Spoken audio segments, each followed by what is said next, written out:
Hello friends, welcome back to GK prince academy. तो आज की इस वीडियो में हम शुरुआत कर रहे हैं लेखपाल परीक्षा मार्गदर्शिका घटना चक्र 2022 की सामान्य गणित के बुक की। ठीक है, जो कि ये घटना चक्र की मैथ की जो बुक निकाली गई है लेखपाल के लिए स्पेशल, तो इस बुक को हम आज शुरुआत करें, जो कि बहुत ही इंपॉर्टेंट है। इसमें अध्ययन सामग्री के साथ साथ कुछ मॉडल प्रश्न पत्र हैं और नवीनतम पाठ्यक्रम के अनुसार जो है पूर्व प्रश्नों के अनुरूप जो है सामान्य गणित के अध्याय सम्मिलित हैं। तो बहुत ही इंपॉर्टेंट वीडियो है और ये इस वीडियो को हम देखेंगे। इसमें आज के हम इस वीडियो में जो इसका पहले चैप्टर के बारे में डिस्कस करेंगे, जो कि है संख्या पद्धति यानी कि नंबर सिस्टम। ठीक है, और इस जो है चैप्टर को इस वाले में इस वीडियो में हम जो आज इसको देख रहे हैं, तो संख्या पद्धति नंबर सिस्टम यानी कि इसमें हम क्या क्या देखेंगे नंबर सिस्टम में। तो देखिए, नंबर सिस्टम में खासकर लेखपाल के अंतर्गत जो पूछा जा रहा है वो है संख्या पद्धति है। ठीक है, और इसके बाद सरलीकरण, वर्गमूल एवं घनमूल, भिन्न है, लघुत्तम समापवर्तक है और महत्तम समापवर्तक है। ठीक है, लघुत्तम समापवर्तक और महत्तम समापवर्तक, तो इतने सारी चीज़ें जो है नंबर सिस्टम के अंतर्गत हम लोग देखने वाले हैं। अब इसमें हम सबसे पहले कुछ परिभाषाओं के बारे में जानेंगे, जैसे कि वास्तविक मान, स्थानीय मान। ठीक है, ये सब सारी चीज़ें क्या होती हैं, परिमेय संख्या क्या होती है, परिमेय संख्या क्या होती हैं। इसके बाद प्राकृतिक संख्या, वास्तविक संख्या, पूर्ण अपूर्ण, धन पूर्णांक, ऋण पूर्णांक, ये सारी चीज़ों के बारे में हम इसमें थोड़ा बहुत मोटा मोटा जानेंगे और इसमें जो क्वेश्चन जो दिया गया है उसके भी बारे में देखेंगे। ठीक है, तो चलिए स्टार्ट करते हैं इस वीडियो को। और स्टार्ट करने से पहले अगर चैनल पर नए हैं तो चैनल को सब्सक्राइब करें, वीडियो को लाइक करें, साथ में अपने दोस्तों में ज़्यादा से ज़्यादा शेयर करें। ठीक है, तो अब इसमें हम देखते हैं सबसे पहले तो दार्शनिक प्रणाली यानी कि डेसिमल सिस्टम किसको कहते हैं। देखिए, डेसिमल सिस्टम की बात करें तो हमारे दैनिक कार्य में जो है जिस संख्या पद्धति का जो प्रयोग होता है उसे लिखने के लिए हम एक प्रतीक चिन्ह का प्रयोग करते हैं, यानी कि उसे इसलिए इस संख्या पद्धति को जो दार्शनिक सिस्टम कहा जाता है, डेसिमल सिस्टम कहा जाता है। यानी कि 0, 1, 2, 3, 4, 5, 6, 7, 8, 9 ये इतनी जो संख्या है इसी से मिलाकर जो है बाकी संख्याएँ बनती हैं और इसे जो है हिंदू अरेबिक प्रणाली भी कहा जाता है। ठीक है, अब ये दार्शनिक प्रणाली की विशेषता क्या क्या होती है इसके बारे में जान लेते हैं। तो देखिए, इसके निम्नलिखित विशेषताएं होती हैं। इसमें जो है संख्याओं को लिखने के लिए 10 प्रतीकों का प्रयोग करते हैं, जो कि है 0, 1, 2, 3, 4, 5, 6, 7 और 8 और 9। ठीक है, ये 10 प्रतीक हैं जिनको संख्याओं को लिखने के लिए प्रयोग किया जाता है। उन्हीं 10 प्रतीकों से जो है सारी संख्याएं बनती हैं। अब इसमें संख्याओं को लिखने के लिए दाईं से बाईं ओर क्रमशः इकाई, दहाई, सैकड़ा, हजार, 10,000, लाख इत्यादि स्थान होते हैं। ठीक है, दाईं से बाईं ओर चलते हैं इसमें। अब देखिए किस तरीके से, तो देखिए अब ये यहाँ पे पहले 0, 7, 3, 6, 5, 4 है, तो इसमें देखिए यहाँ सबसे लास्ट में यहाँ से इकाई चलेगा सबसे छोटा, इसके बाद दहाई, फिर सैकड़ा, फिर हजार, फिर 10,000, फिर लाख। ठीक है, अब इसको पढ़ेंगे तो इस तरीके से पढ़ेंगे 4,56,370। ठीक है, और इधर से इकाई, दहाई, सैकड़ा, हजार, 10,000, लाख इस तरीके से लिखते हैं, डिनोट करते हैं। अब दाईं ओर से पहला स्थान अगर बात करें तो इकाई का अंक 0 आएगा और दाईं ओर से दूसरे स्थान की बात करें तो दहाई का अंक जो है 7 आता है। ठीक है, आगे हम बात करते हैं अंकों के मान किस तरीके से निकालते हैं। तो दो मान होते हैं कुल, एक होता है वास्तविक मान, एक होता है स्थानीय मान। यानी एक होता है वास्तविक मान और दूसरा होता है स्थानीय मान। वास्तविक मान जो होता है जो कभी नहीं बदलता है, ठीक है, सेम रहता है। किसी भी संख्या का जो वास्तविक मान हमेशा सेम होता है, स्थिर होता है, वही होता है और इसे जातीय मान या अंकित मान अथवा शुद्ध मान भी कहते हैं। जैसे अब उदाहरण के रूप जैसे समझ लेते हैं, तो देखिए 8,768 में अंक 8 के दोनों स्थानों के वास्तविक मान की अगर बात करें तो 8 ही होगा। ठीक है, 8 ही होगा, सेम ही होगा। तो इस तरीके से इसमें ये होता है। अब आगे इसमें एक परीक्षा प्रश्न दिया गया है जिसको हम देख लेते हैं, और ये राजस्व लेखपाल जो है 2015 में पूछा गया है, पाली सेकंड में। ठीक है, अब इसमें देखिए दिया गया है कि 3 संख्याओं का योगफल 392 है और पहली तथा दूसरी संख्या का अनुपात दिया गया है 2:3, दूसरी और तीसरी संख्या का अनुपात दिया है 5:8। इसमें पूछा गया कि पहली संख्या का मान क्या होगा। ठीक है, तो देखिए पहले जो मान लेते हैं कि संख्याएं जो तीनों हैं वो हैं ए, बी और सी। तो पहली और दूसरी संख्या का अनुपात यानी कि ए अनुपात बी का मान दिया गया है 2:3 और दूसरी और तीसरी यानी कि बी और सी के अनुपात यानी कि बी अनुपात सी का मान दिया गया है 5:8। ठीक है, देखिए तो अब ए अनुपात बी और बी अनुपात सी का मान पता है। अब हम इसमें क्या करेंगे, ए अनुपात बी अनुपात सी का मान निकाल दिए, तो कैसे निकालते हैं। देखिए इसके लिए हम क्या करते हैं, यहाँ जो होता है ये 2:3, तो 2 को पहले 5 से गुणा करेंगे तो 5 दूनी 10 आ जाएगा। इसके बाद अनुपात लगा देंगे, इसके बाद 3 को फिर 5 से गुणा करेंगे तो 5 दिया 15 आ जाएगा। इसके बाद फिर अनुपात लगा देंगे और इस तरीके से फिर 3 को जो है 8 से गुणा कर देंगे तो ये हो जाएगा 8 3 24। तो इस तरीके से जो है हम अनुपात अगर दो अलग अलग अनुपात दिए गए हैं तो तीनों को एक में मिलाकर, दोनों को एक में मिलाकर जो है एक अनुपात बनाते हैं। तो अब आ जाएगा 10:15:24 इसका मान आ जाएगा, ए अनुपात बी अनुपात सी का मान। ठीक है, अब देखिए तो ये तीनों संख्याओं का अनुपात आ गया। अब इसमें पूछा गया, मान लेते हैं ए का मान 10 हो जाएगा, बी का मान 15 के और सी का मान 24 के हो जाएगा। तो तीनों संख्याओं का योगफल, तो इनको जोड़ लेते हैं। तो 10, 15, 25 और 24, 15, 25 और 24 हो जाएगा 49। तो 49 रेशियो के दिया गया है 392 के। ठीक है, तो यहाँ पर एक रेशियो का मान हो जाएगा 392/49। ठीक है, 392/49 अगर हम करेंगे और इसको हम डिवाइड करेंगे तो ये 8 बार जाएगा, तो एक रेशियो का मान आ जाएगा 8। एक रेशियो का मान आ जाएगा 8। ठीक है, अब देखिए एक रेशियो का मान आ गया 8। अब हमें पूछा गया पहली संख्या यानी कि एक का मान है अनुपातिक में 10, तो एक रेशियो का मान 8 है, तो 10 रेशियो का मान हो जाएगा 8 × 10 यानी कि आ जाएगा आपका 80। ठीक है, तो इस तरीके से पहली संख्या आपको ज्ञात हो गई 80, और इसमें देखिए डी पार्ट में दिया गया है 80, तो आंसर इसका डी पार्ट से हो जाएगा। यहाँ से अब आपको जो अगर दूसरी संख्या भी पूछी जाएगी कि दूसरी संख्या का मान हो तो आप निकाल सकते हैं कैसे। बी का मान पता हुआ है, दूसरी संख्या 15 रेशियो है, और तो एक रेशियो का 8 का मान है, तो 15 × 8 कर देंगे तो दूसरे का मान आ जाएगा। सी का मान भी इसी तरीके निकाल सकते हैं, क्योंकि 24 रेशियो निकाला जाएगा, तो 24 × 8 कर देंगे, इस तरीके से सी का मान भी निकल आएगा। ठीक है, तो ये सवाल ऐसे लगाते हैं। अब आगे हम बात करेंगे दूसरा जो उसका मान आता है स्थानीय मान। ये बीच बीच में जो है घटना चक्र वालों ने एक एक ऐसे बॉक्स बनाकर एक एक क्वेश्चन भी डाला हुआ है प्रीवियस ईयर का, तो इसको भी डिस्कस साथ में करते चले जाएंगे और साथ में परिभाषा भी देखते चले जाएंगे। स्थानीय मान की बात करें तो किसी अंक का मान वह मान होता है जो उसके स्थान पर स्थान विशेष के कारण होता है, यानी कि उसे स्थानीय मान कहते हैं। जैसे कि 8768 में अगर 8 का स्थानीय मान की बात करें तो 8000 तथा दूसरे 8 का स्थानीय मान हो जाएगा 8। ठीक है, ये इस तरीके से निकालते हैं। अब इसमें जो है 8768 की बात करें, 8768 स्थानीय मान निकालते हैं, तो यहाँ पर जो हो जाएगा इकाई में जो है एक ही होता है, तो इसको 1 से गुणा करेंगे तो यहाँ 8 आ जाएगा।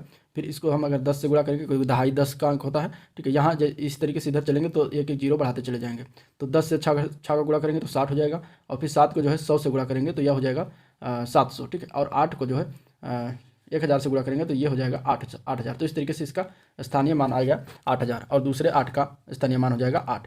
ठीक है, अगर 6 का स्थानीय मान यहाँ पूछा जाएगा तो 60 हो जाएगा, और अगर 7 का स्थानीय मान पूछा जाएगा तो यहाँ पर 700 हो जाएगा। इस तरीके से स्थानीय मान निकालते हैं। ठीक है, यानी कि हम इकाई के अंक से स्टार्ट करते हैं और वहाँ से एक एक जीरो बढ़ाकर जो है सब में गुणा कर देंगे तो स्थानीय मान हो जाएगा।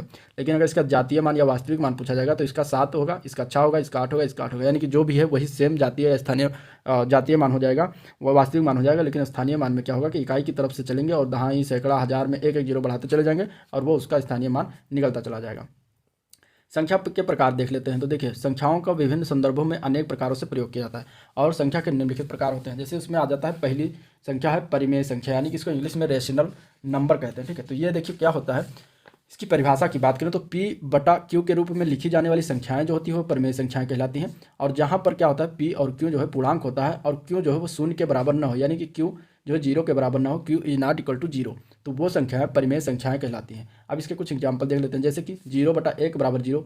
यहाँ पे देखिए P/Q के रूप में P = 0, P मतलब 0 हो सकता है, लेकिन Q जो है 0 नहीं होना चाहिए, तो वो परिमेय संख्या हो जाएगा। ठीक है, तो यहाँ पर देखिए 4/1, तो यहाँ पे देखिए 1 जो है 4/7 है, 9/2 है, -3/8 है, -1/2 है, और डैश डैश ऐसे करते जितनी भी संख्याएं आती जाएंगी वो सारे परिमेय संख्याओं के अंतर्गत होंगी। ठीक है, अगर यहाँ पे P/Q के मान में जैसे -1/2 लिखा, अगर -1/0 -1/0 लिख दिया जाएगा तो ये परिमेय संख्या ना होगी। ठीक है, तो ये ध्यान रखना आपको। अब देखिए इसमें सभी धन, ऋण, शून्य, सम, विषम, भाज्य, अभाज्य तथा क्रमागत आदि पूर्ण संख्याएं जो होती हैं वो परिमेय संख्या होती है, क्योंकि हर के स्थान पर जो है एक लिख देने से वो P/Q के रूप में परिवर्तित हो जाती हैं। और एक परिमेय संख्या को अनंत रूपों में लिखा जा सकता है, और अनंत रूपों में लिखी गई प्रत्येक परिमेय संख्या का मान भी समान होता है। ठीक है, जैसे 1/2 = 2/4 = 3/6 = 4/8 = 5/10 = डैश डैश करके इन्फिनाइट तक। तो इस तरीके से इसका मान जो है अनंत तक जाएगा। परिमेय संख्या के सीमित दशमलव की बात करें तो 2/4 0.5 आ जाएगा, इसको अगर हम दशमलव में बदलेंगे, और 1/8 को अगर हम बदलेंगे तो 0.125 आएगा।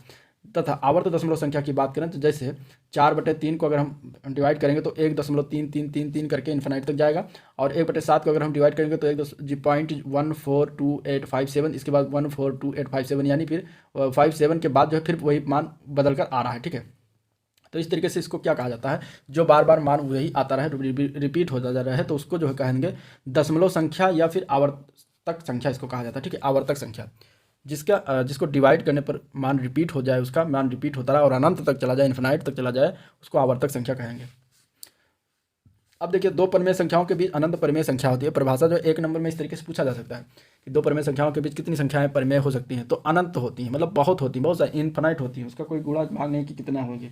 ठीक है, जैसे कि अभी एग्जाम्पल भी दिया गया कि 1/2 और 1/3 के बीच की अनंत परिमेय संख्याओं की बात करें तो 1/6 भी आता है, इसके अंदर 1/7 आएगा, 1/4, 1/5, 1/8 और डैश डैश करके से इन्फिनाइट तक जाएगा।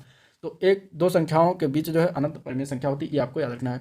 चलिए अब अपरिमेय संख्या की बात करते हैं, तो इर्रेशनल नंबर इसको इंग्लिश में कहते हैं। और इसकी परिभाषा की बात करें तो जो संख्या P/Q के रूप में नहीं लिखा जा सकता उसे जो है अपरिमेय संख्या कहते हैं, या इर्रेशनल नंबर कहा जाता है। जहाँ पर P और Q धन पूर्णांक होते हैं, लेकिन Q जो है 0 ना हो, यानी कि Q = 0। अब जैसे एग्जाम्पल की बात करें कौन कौन सी संख्या अपरिमेय कहलाती हैं, तो जैसे √2 हुआ, √5 हुआ, √8 हुआ, और इसमें सबसे इंपॉर्टेंट है पाई। पाई भी अपरिमेय संख्या के अंतर्गत आता है। तो ये आपको याद रखना, ये पूछा जाता है कि पाई कौन सी प्रकार की संख्या है, अपरिमेय है, परिमेय है, पूर्णांक है, तो ये आपको याद रखना है, अपरिमेय संख्या होती है पाई। ठीक है। अपरिमेय संख्या को न तो सीमित दशमलव अथवा न तो और न आवर्त दशमलव संख्या के रूप में लिखा जा सकता है। जैसे कि अभी ऊपर हम लोगों ने देखा, किसी भी धन पूर्णांक संख्या जो पूर्ण वर्ग न हो का वर्गमूल अपरिमेय संख्या होगी, क्योंकि उसमें ना तो सीमित दशमलव और ना आवर्त दशमलव होता है। तो ये बात हो गई। अब आगे देखते हैं पाई के बारे में थोड़ा सा डिस्कशन कर लेते हैं। देखिए पाई का मान होता है 3.1459 एंड डैश डैश डैश करके अनंत तक जाता है इसका मान, पाई का मान, यानी कि डिफाइंड नहीं है। तो यह एक अपरिमेय संख्या के अंतर्गत आता है, जो कि वृत्त की परिधि और व्यास का अनुपात होता है, और इसे p/q के रूप में नहीं लिखा जा सकता है।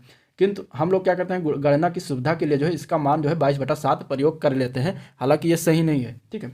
और जो कि ये पाई का सटीक मान नहीं होता है, इसलिए 22/7 एक परिमेय संख्या है, किंतु पाई एक अपरिमेय संख्या, ये आपको ध्यान में रखना है। अब आप लोग सोच रहे होंगे कि नहीं हम तो p/q में तो इसको लिखते हैं, पाई का मान 22/7 होता है, लेकिन 22/7 उसको हम लोग अपनी सुविधा के लिए मान लेते हैं।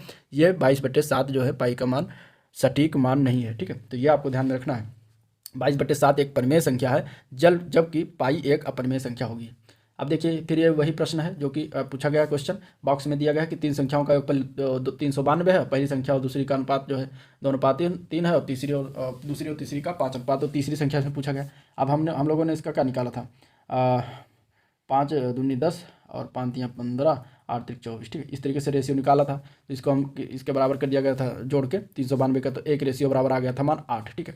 यहाँ से हमें पूछा गया तीसरी संख्या, तो तीसरी संख्या का मान क्या होगा 24, तीसरी संख्या है 24 रेशियो, तो 24 × 8 कर देंगे यहाँ पर, तो ये आ जाएगा आपका 192। ठीक है। तो तीसरी संख्या हो जाएगी 192, इसका डी पार्ट से हो जाएगा। अब इसमें देखिए लगाया हुआ भी है, और इसमें फिर क्वेश्चन अगला क्वेश्चन है शून्य संख्या है। शून्य संख्या क्या है, सम होती है, विषम होती है, या फिर ए और बी, या फिर कोई नहीं। तो शून्य संख्या जो होती है वो सम होती है, सम संख्या में अंतर्गत आती है। आंसर इसका ए पार्ट से हो जाएगा, सम संख्या। ठीक है। अब इसमें देखिए इसका जो परिभाषा या व्याख्या दिया गया कि प्रत्येक विषम संख्या के अग्रवर्ती और पूर्ववर्ती जो है सम संख्या आती है। देखिए कैसे, जैसे मान लेते हैं -1, 0 और 1 और फिर 2। ठीक है। तो ये देखिए धनात्मक संख्या यहाँ पर शुरुआत हो रहा है, इसके बाद इधर ऋणात्मक संख्या, बीच में शून्य है। ठीक है। आगे हम बात करते हैं इसमें, तो देखते हैं कि दो सम संख्याओं का योगफल भी सदैव जो है सम संख्या होती है। जैसे कि 0 + 2 अगर हम जोड़ेंगे तो 2 आएगा, यानी कि एक सम संख्या आएगी। 0 + 4 बराबर अगर जोड़ेंगे तो 4 आएगा, जो कि एक सम संख्या होगी। तो इस प्रकार शून्य के में जो है वह सभी गुणधर्म पाए जाते हैं जो एक सम संख्या के अंतर्गत होने चाहिए, अतः शून्य संख्या जो होती है वो एक सम संख्या होती है। ठीक है। अगला परिभाषा देख लेते हैं, तो वो है वास्तविक संख्याएं क्या होती हैं, या फिर इसको इंग्लिश में रियल नंबर कहते हैं। ठीक है। तो इसमें क्या है कि सभी परिमेय और अपरिमेय संख्याएं जो होती हैं वो वास्तविक संख्याएं कहलाती हैं। ठीक है। यानी कि अभी जो परिमेय बताया गया और अपरिमेय बताया गया, तो सभी को मिला दो तो वो वास्तविक संख्या बन जाएगी, रियल नंबर बन जाएगा। जैसे कि 3, 0, 7, 1/3, 2/3, 1/9, और पाई भी हो जाएगा, √3 भी हो जाएगा, -1 भी हो जाएगा। ये सारी संख्याएं जो है वास्तविक संख्या के या रियल नंबर के अंतर्गत आती हैं।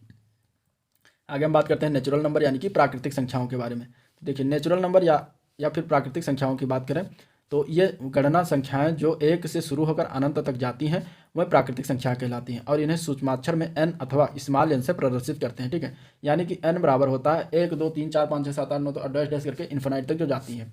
तो इस तरीके से इसको भी आपको आसानी से नेचुरल नंबर पता होना चाहिए। इसमें 0 इंक्लूड नहीं होता है। ठीक है। प्राकृतिक संख्याओं में 0 को छोड़ के बाकी संख्याएं जो होती हैं वो सारे 1, 2, 3, 4 शुरू होकर और इन्फिनाइट तक जाती हैं, उन्हें नेचुरल नंबर या प्राकृतिक संख्या कहते हैं। अगली संख्या है पूर्णांक संख्या। पूर्णांक संख्या यानी होल नंबर इसको इंग्लिश में कहते हैं। और यह क्या होता है, प्राकृतिक संख्याओं के समूह में जो है शून्य को शामिल करने के बाद संख्याओं का जो समूह बनता है उसे पूर्ण संख्या का समूह कहा जाता है। पूर्ण संख्याओं के समूह को जो है W से प्रदर्शित करते हैं। अब देखिए इसमें 0 को भी इंक्लूड कर लिया जाता है। ठीक है। तो प्राकृतिक और पूर्ण संख्या में सिर्फ 0 का फर्क होता है।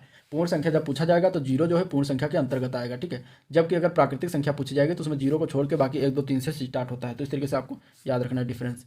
अगला क्वेश्चन है अगला परिभाषा है पूर्णांक संख्या। पूर्णांक संख्या की बात करें तो इंग्लिश में से इंटीजर से नंबर कहते हैं। तो इसमें देखो पूर्णांक संख्याओं में क्या होता है, ऋण पूर्णांक, शून्य और धन पूर्णांक के जो है समूह को एक साथ मिला दिया जाए तो पूर्णांक संख्याएं बन जाएगी, और इन्हें आई से प्रदर्शित करते हैं। जैसे कि इधर जाएगा इन्फिनाइट तक, -3, -2, -1, 0, 1, 2, 3 एंड डैश डैश इन्फिनाइट तक। तो इस तरीके से सभी संख्याओं को जो मिला दिया गया ये बन गया पूर्णांक संख्याएं। ठीक है। सारी संख्याएं पूर्णांक संख्याएं होती हैं, अंतर्गत आती हैं। इसके बाद अब धन पूर्णांक संख्या क्या होता है, तो प्राकृतिक संख्याएं जो होती हैं उन्हें ही धन पूर्णांक कहा जाता है।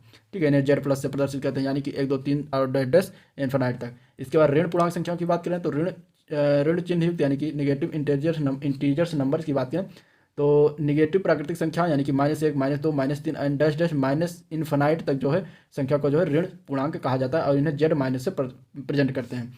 यानी कि इसका एग्जाम्पल की बात करें तो -1, -2, -3 एंड डैश डैश इन्फिनाइट तक जाता है।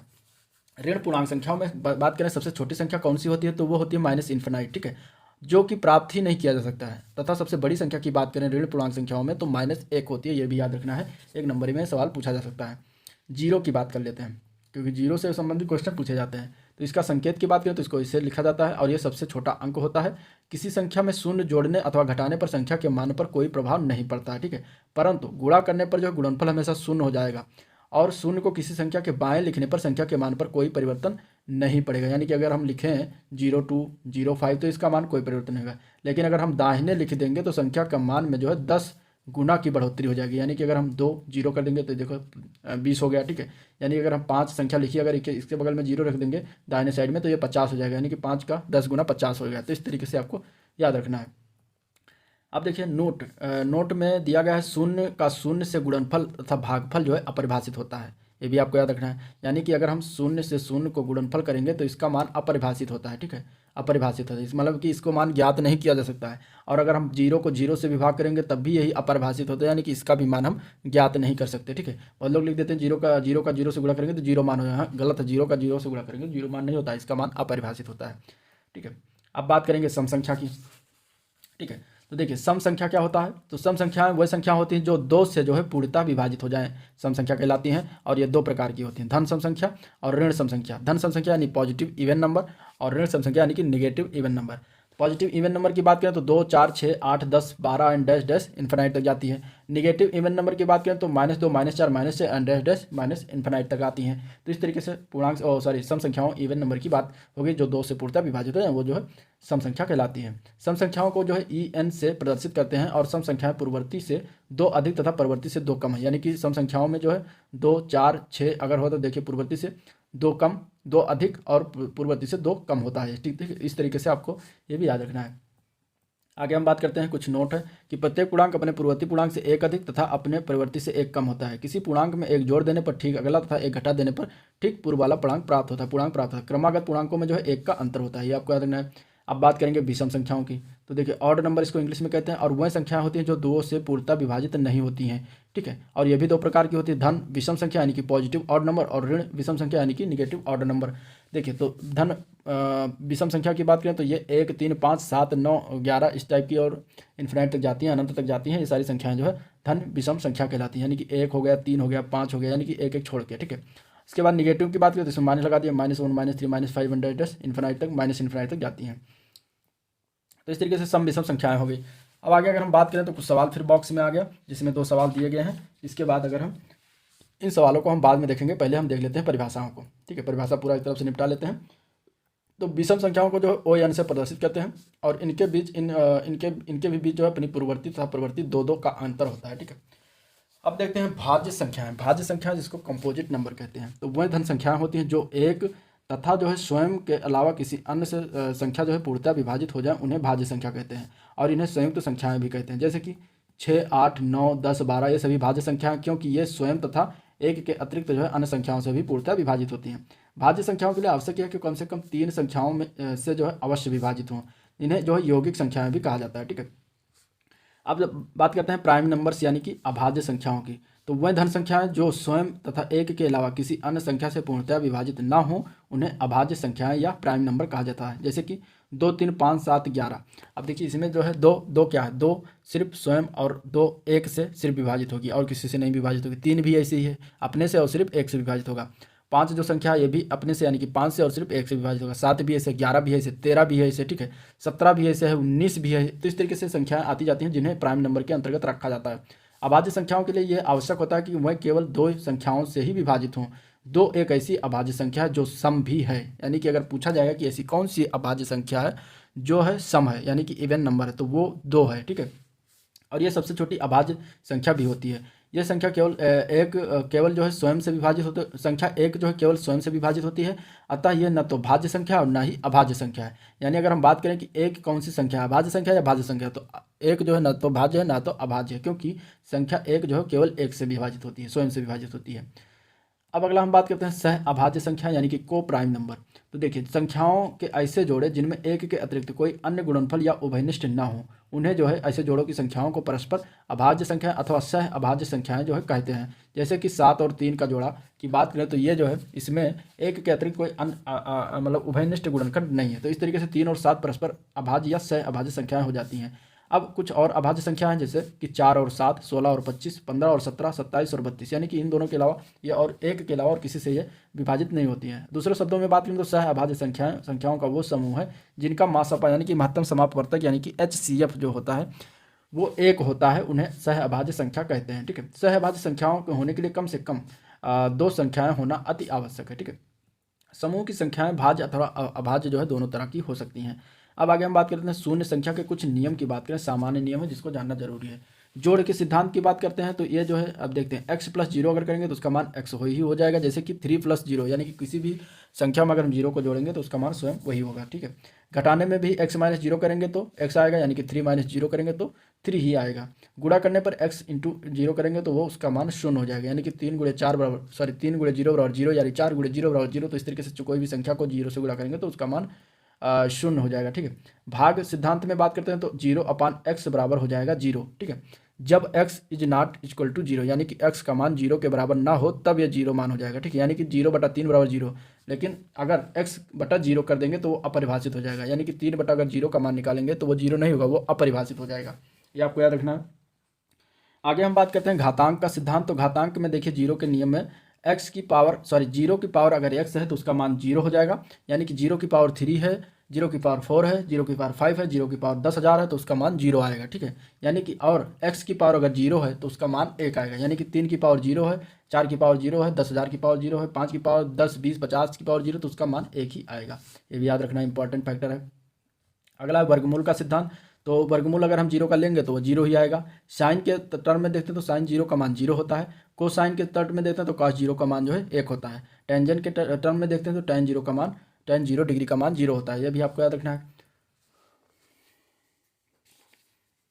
आगे कुछ किसी संख्या में जो है शून्य से गुणा करने पर शून्य ही प्राप्त होता है, यानी ये भी इंपॉर्टेंट फैक्ट है।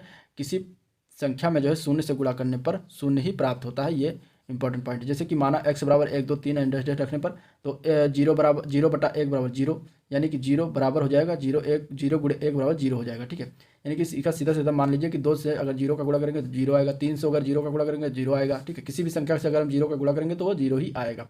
अतः जो है शून्य में किसी संख्या से भाग देने पर जो है शून्य प्राप्त। अगला पॉइंट देखेंगे तो जैसे कि माना 3/0 बराबर a। ठीक है, कोई एक मान लेते हैं इस तरीके से। तो अगर हम इसको क्रॉस मल्टीप्लाई करेंगे तो a का 0 में गुणा करेंगे तो ये इस तरीके से लिख सकते हैं। ठीक है, कि 0 × a इट एक पहला समीकरण हो जाएगा। अब देखिए शून्य का अगर a में गुणा करने पर शून्य ही प्राप्त होगा। अतः समीकरण अगर एक का कोई मान नहीं हो सकता जो इस समीकरण को संतुष्ट कर सके, क्योंकि किसी संख्या में शून्य से गुणा करने पर शून्य ही प्राप्त होता है। अतः ए इस तरीके से x/0 बराबर अपरिभाषित हो जाएगा। ठीक है, क्योंकि यहाँ पे जो मान दिया गया है 3/0 बराबर a जो दिया गया है, तो यहाँ पे 0 × a लिखेंगे तो इसके बराबर 3 होना चाहिए, लेकिन किसी भी संख्या को अगर 0 में गुणा करते हैं तो उसका मान क्या आ जाएगा, 0 आता है। तो इस तरीके से ये मान जो होता है ये अपरिभाषित होता है। आगे हम बात करें तो दूसरा पॉइंट है कि x की घात अगर 0 है तो बराबर 1। ठीक है, यानी कि यदि किसी संख्या की घात अगर 0 हो या 0 हो तो उसका मान सदैव जो है 1 होता है। देखिए किस प्रकार से, तो देखिए अगर x² लिखते हैं तो इसको हम क्या लिख सकते हैं, जो बटे में संख्या होती है अगर उसकी घात को ऊपर ले जाएंगे तो माइनस करके जाता है, तो वहाँ यहाँ पे क्या हो जाएगा x की पावर 2 - 2। इस तरीके से 2 में से 2 गए और x की घात 0 बचेगा। ठीक है, अब इस तरीके से इसको अगर हम कैंसिल कर देंगे तो x² और x² से कैंसिल हो जाएगा तो 1 मान आ जाएगा। समीकरण 1 बराबर समीकरण 2 के, अतः x की घात 0 बराबर 1 के हो जाएगा। ठीक है, तो इस तरीके से इसको प्रूव करके दिखाया गया है। यानी कि किसी संख्या की घात 0 हो तो उसका जो है दूसरा अर्थ उस संख्या को उसी संख्या से भाग देना होता है, जिसका प्रतिफल सदैव जो है 1 प्राप्त होता है। किसी संख्या का उसी संख्या में भाग देने पर प्रतिफल 1 प्राप्त होता है, लेकिन 0 का 0 में भाग देने पर वो अपरिभाषित माना जाता है, क्योंकि यदि 0/0 बराबर 1 कर देंगे तो ये क्या हो जाएगा, क्रॉस मल्टीप्लाई करेंगे तो 0 बराबर 1 × 0 हो जाएगा, जिसका मान आ जाएगा 0 के बराबर आ जाएगा मान। इसलिए जैसे कि दूसरा देखते हैं तो 0/0 बराबर अगर 2 आ जाए तो 0 बराबर, यानी कि इसको क्रॉस मल्टीप्लाई करेंगे तो 0 × 2 बराबर 0 होना चाहिए। ठीक है, तो यहाँ पे देखिए 0 आ रहा है। अब यदि 0/0 बराबर 3 कर देंगे तो 0 बराबर 3 × 0, अतः प्रत्येक स्थिति में 0 ही प्राप्त होता है। ठीक है, आगे हम बात करेंगे क्रमागत संख्याओं के बारे में। क्रमागत संख्याएं वह संख्या होती हैं जो एक दूसरे के बाद एक निर्धारित क्रमानुसार जो है आती रहती हैं, क्रमागत संख्याएं कहलाते हैं। जैसे कि 1 के बाद 2, फिर इसके बाद 3, फिर इसके बाद 4, इसके बाद 5, इसके बाद 6 एंड डैश डैश करके इस तरीके से जो संख्याएं आती जाएंगी वो ये एक तरीके से क्रमागत संख्याएं कहलाएंगी। ठीक है, आगे हम पॉइंट बात करेंगे संख्याओं के विभाज्यता की जांच कैसे करते हैं कि वो डिविजिबल है, विभाजित है कि नहीं। तो देखिए, अगर देखा जाए तो क्या संख्या जो है 40 संख्या 2 से विभाज्य है, क्या यह 5 से विभाज्य है, क्या यह 6 से विभाज्य है। तो अगर देखा जाए तो संख्या 40 को वास्तविक रूप से इन संख्याओं से भाग देने पर हम प्राप्त करते हैं कि यह 2 5 से विभाज्य परंतु 6 से विभाज्य नहीं है। ठीक है, अब यदि हम ऐसा पैटर्न जो है ज्ञात कर सकते हैं जिससे पता सके कि कोई संख्या 2 3 4 5 6 7 8 9 10 और 11 से विभाज्य है या नहीं। देखिए, अब इसके नियम कुछ होते हैं वो देख लेते हैं। 2 से विभाज्यता के नियम क्या है, तो वह सभी संख्याएं 2 से विभाजित होंगी जिसके इकाई का अंक जो है 0 या फिर सम संख्या हो। ठीक है, यानी कि देख लेते हैं इंपॉर्टेंट, तो जैसे 510 में ये 0 जो है, ठीक है, 98 में 8 आता है लास्ट में, और 9784 में 4, 786 में 6 आता है लास्ट में। तो लास्ट का इकाई का अंक जो है सब में देखिए इसमें 6 है, 4 है, 8 है, यानी कि ये सम संख्या हो गई, और इसमें 0 है तो ये 0 हो गया। ठीक है, तो इस तरीके से अगर 0 और सम संख्या अगर आएगी तो वो 2 से विभाजित होगी। ठीक है, अगली बात करते हैं 3 से विभाज्यता के नियम। तो वह सभी संख्याएं 3 से विभाजित होती हैं जिनके अंकों का योग 3 से भी विभाजित होता है। यानी कि अब बड़ी संख्या कोई लिखी है, मान लीजिए जैसे 1431 लिखा है। ठीक है, तो अब इसको हम कैसे जानेंगे कि ये 3 से विभाजित है कि नहीं। तो अगर डिवाइड करेंगे तो बहुत समय लग जाएगा। तो इसमें क्या करेंगे, इन सभी संख्याओं को जो हम जोड़ लेंगे। तो 1 + 4 यानी कि 5 + 3 यानी कि 8 + 1 = 9 हो जाएगा।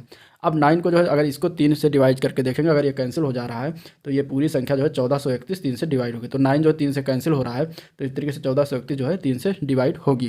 ठीक है, इसी तरीके से 525 के क्या करेंगे, तो 5 2 7 2 5 2 7 5 12। ठीक है, तो 12 जो है वो 3 से डिविजिबल हो रहा है, यानी कि ये भी 3 से पूरा विभाजित हो जाएगा संख्या। इसी तरीके से 7 2 9 9 18 हो रहा है इसके जोड़, तो 18 भी 3 से डिविजिबल हो रहा है, यानी कि ये 729 भी 3 से डिविजिबल हो जाएगी। यानी कि अब 3 से विभाज्यता के नियम की बात करें तो इसमें सिर्फ आपको यही देखना है कि जहाँ भी 3 से विभाजित के नियम देखना होगा वहाँ पे उन सारी संख्याओं को जोड़ के इसके बाद जो मान आएगा उसको 3 से विभाजित करेंगे। अगर विभाजित हो जाए तो वो संख्या विभाजित हो जाएगी पूरी की पूरी। ठीक है, देखिए बताया गया है।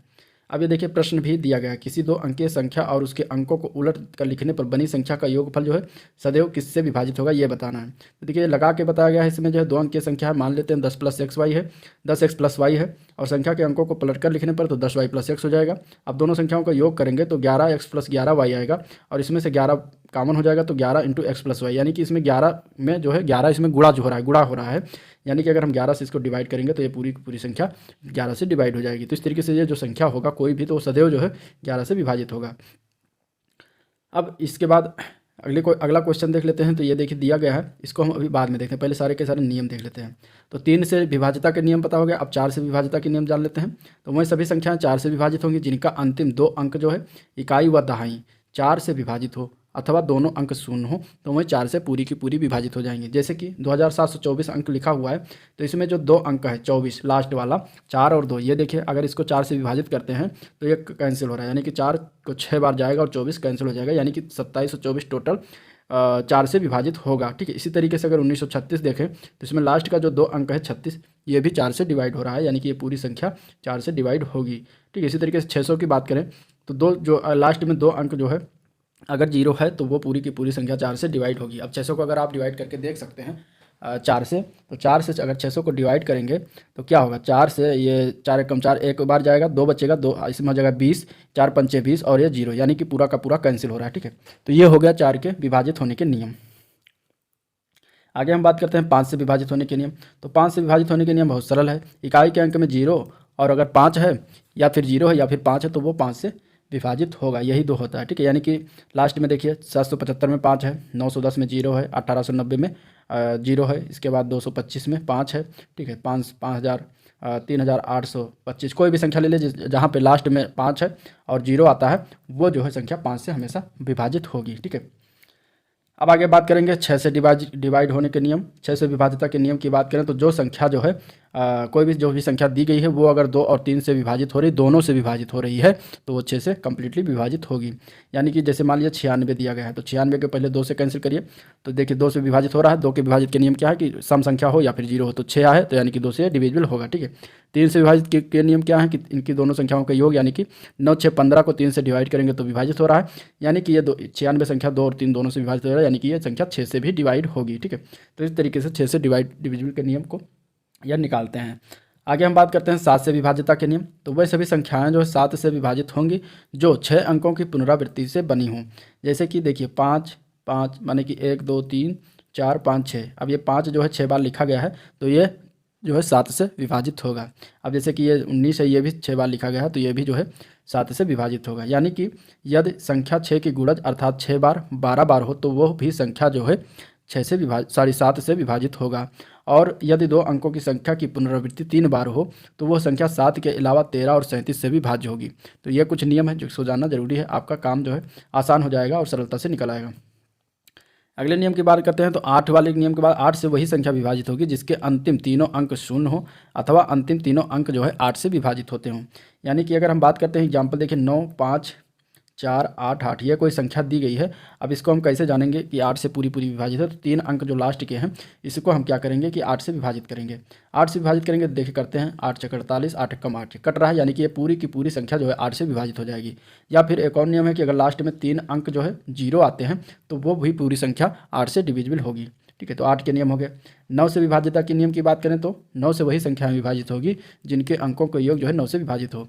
3 का जो सेम है परिभाषा वही जो है 9 के में भी लागू होगा। यानी कि कोई संख्या मान लीजिए 8883 है, इसका कैसे ये 9 से विभाजित है, तो पहले इसको हम जोड़ लेते हैं। सारों को जोड़कर आएगा 27, 27 को 9 से अगर हम भाग करते हैं तो ये कट जा रहा है, यानी कि 8883 भी 9 से विभाजित हो जाएगी। 10 से विभाजित के नियम के बहुत आसान है, जिसके इकाई के अंक शून्य हो 10 से सभी संख्याएं विभाजित होंगी, ठीक है। 11 से विभाज्यता के नियम की बात करें तो वह सभी संख्याएं 11 से विभाजित होंगी जिनके एक ही अंक की पुनरावृत्ति सम बार हो। यानी कि अगर कोई भी अंक मान लीजिए 2 है तो वो 2 बार आए, या फिर 4 बार आए, या फिर 6 बार आए, ठीक है। यानी कि सम बार हो, सम बार यानी कि सम इवन नंबर टाइप का ये पुनरावृत्ति हो, तो वो संख्या हमेशा 11 से विभाजित होगी। ये पहला नियम होगा 11 के विभाज्यता के नियम। दूसरा नियम है ऐसी संख्या जिसके दाहिने तरफ सम एवं विषम स्थानों पर स्थित अंकों के योग का अंतर शून्य हो, ठीक है, या फिर अंतर जो है 11 से विभाजित हो रहा हो, तो वो भी संख्या 11 से विभाजित होगी। देखते हैं कैसे। जैसे मान लीजिए इसी का एग्जाम्पल ले लेते हैं 9 3 2 7 तो 8 9। अब ये कोई संख्या है, ठीक है, तो इसके क्या करेंगे, जो संख्या जो है विषम स्थानों पर और जो संख्या सम स्थानों पर उनका हम योग करेंगे। यानी कि अगर हम इधर से चलें तो विषम स्थान पर, यानी कि एक इधर से चलते हैं, इकाई की जगह पे चलते हैं, तो 9 आएगा, इसके बाद 7 आएगा, एक एक पद छोड़ के, इसके बाद 3 आएगा, ठीक है। यानी कि हम जब भी इसको जोड़ेंगे तो एक एक पद लास्ट क्या कहते हैं इकाई के अंक से स्टार्ट करेंगे और एक एक पद छोड़ के सारी संख्याओं को उठाएंगे। तो 9 उठाएंगे प्लस इसके बाद 8 को छोड़ देंगे, फिर 7 उठाएंगे प्लस इसके बाद 2 को छोड़ के फिर 3 उठाएंगे, ठीक है।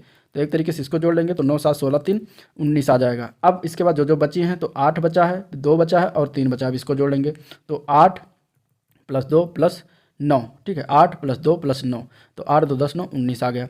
अब इनको दोनों को क्या करेंगे कि हम इस घटा देंगे, माइनस कर देंगे, तो ये आपका आ जाएगा 0 मान इसका, क्योंकि 19 - 19 = 0 हो गया। अब 0 आ गया तो ये जो है पूरी की पूरी संख्या जो है 11 से विभाजित हो जाएगी, ठीक है।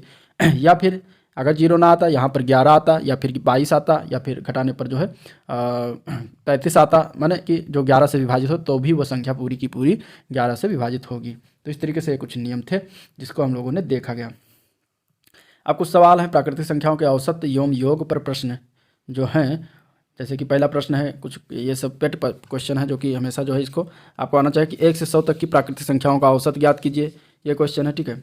और कुछ क्वेश्चन है कि 1 से 100 तक की प्राकृतिक संख्याओं का योग क्या होगा, 1 से 100 तक की क्या कहते हैं कि प्रथम संख्याओं का सम संख्याओं का औसत होगा, 1 से 100 तक की सम संख्याओं का योग क्या होगा, और इसके बाद 1 से 100 तक की, मतलब इस तरीके से संख्याएं जो है 1 से 100 तक को आपको आना चाहिए, ठीक है, जो हमेशा लगभग पूछे ही जाते हैं क्वेश्चन। इसके बाद कुछ प्रश्न हैं जो कि एग्जाम पे आए हुए हैं। 720 मिठाइयाँ इस प्रकार बांटी जाती हैं, और ये जो है आगे हम इसमें और कुछ नियम है उस नियम को जान लेते हैं। इसके बाद जो है क्वेश्चन को हम करेंगे एक साथ, ये बारी बारी से, ठीक है। या इस तरीके से इसमें सोल्यूशन भी दिया गया है, औसत विधि टाइप का और जो भी है। अब इसके बाद अब आता है एक पॉइंट आता है कि पैरों एवं सिरों के संख्या के आधार पर प्रश्न पूछा जाता है, ठीक है। तो देखिए इसमें कुछ होता है कि जैसे कि मान लीजिए प्रश्न है, मोहन के फार्म में जो है मुर्गियों एवं सूरों की कुल संख्या जो है 37 है और उनके पैरों की संख्या जो है 98 है। तो मोहन के फार्म में मुर्गियों एवं सूरों की संख्या ज्ञात कीजिए, क्या होगा। तो देखिए एक तो होता है कि परंपरागत विधि यानी बेसिक विधि, मान लेते हैं सूरों की संख्या x थी, मुर्गियों की संख्या y है, तो प्रश्नानुसार x + y बराबर 37 हो जाएगा, ठीक है, क्योंकि इसमें दिया गया कि दोनों की संख्याओं का कुल संख्या जो है 37 है। अब सूरों के पैरों की संख्या टोटल होती है 4 एक सूअर के, तो x सूअर हैं तो टोटल 4x पैर हो जाएगा। मुर्गियों के में पैरों की संख्या होती है एक मुर्गी में 2, तो टोटल y मुर्गी हैं तो टोटल जो है 2y हो जाएगा पैर मुर्गियों की। प्रश्नानुसार अगर की बात करें तो दिया गया है दोनों के पैरों की संख्या दिया गया है 98, तो 4x + 2y बराबर 98 हो जाएगा। अब समीकरण एक ये बन गया, समीकरण एक ऊपर बना था, ठीक है, जो कि बना था x + y बराबर 37। अब इन दोनों समीकरणों को हम सॉल्व कर लेंगे और इसके बाद सॉल्व करने के बाद x और y का मान आ जाएगा, ठीक है। इसके बाद हमने यही माना था मुर्गियों और सूरों की संख्या। समीकरण विधि बात करें तो निकालेंगे, तो देखिए सूरों की संख्या मान लेते हैं x, तो मुर्गियों की संख्या हो जाएगी 37 - x, पैरों की संख्या हो जाएगी 4x और 2 × 37 - x हो जाएगा। प्रश्नानुसार की बात करें तो इन दोनों को जोड़ लेंगे, ठीक है। तो इस तरीके से इन संख्याओं ऐसी जो है पैरों और सिरों वाली संख्या के आधार पर जो है इन प्रश्नों को ऐसे लगाया जाता है, या तो फिर समीकरण विधि लगाओ या फिर बेसिक विधि लगाओ, ठीक है। एक है अभिनव कल्पना विधि। अब इसमें कल्पना किया जाता है, लाइनें पैरे देखिए इस तरीके से खींच के, तो बहुत लेंदी हो जाता है, इसका कोई मतलब नहीं है, ठीक है। अब इसमें जो परीक्षा प्रश्न दिए गए हैं उसको हम जो है देखेंगे। तो जितना भी संख्या पद्धति में नियम था जो बेसिक, वो सारे हमने देख लिया और इसमें कुछ अभ्यास के प्रश्न दिए गए हैं और लगभग 16 क्वेश्चन दिए गए हैं, ठीक है। तो इनको जो हमें जितने भी क्वेश्चन उसमें मिले हुए हैं और ये सारे मैं जो है एक साथ अगले वीडियो में कराऊंगा। तो आज के लिए इतना ही। आप लोग चैनल से जुड़े रहिए, चैनल को लाइक करिए और सब्सक्राइब करिए, साथ में अपने दोस्तों में शेयर करिए। अगले वीडियो में इसका मैं न्यूमेरिकल कराऊँगा। तो मिलते हैं नेक्स्ट वीडियो में, तब तक के लिए थैंक यू।